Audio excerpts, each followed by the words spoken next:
Hey guys, welcome to our channel. In this video, you will learn on how to join a Microsoft Teams meeting.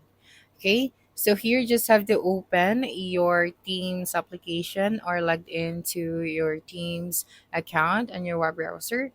Then after that, just go to the Meet section. Okay, this one. And then here, just go to the Join with a Meeting ID. That's right. And then make sure that you have the meeting ID and then the passcode. So to check that, you just have to go here. So you have to ask the host to send you the meeting ID and the passcode. Okay, so this is the meeting ID. So we're just going to copy this one. All right, so just copy and then go back here. Then type out the meeting ID and then the passcode. Okay, so let me just copy this one as well.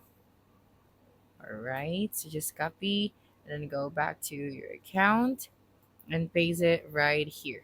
After that, just simply click on the join meeting and then click on join now.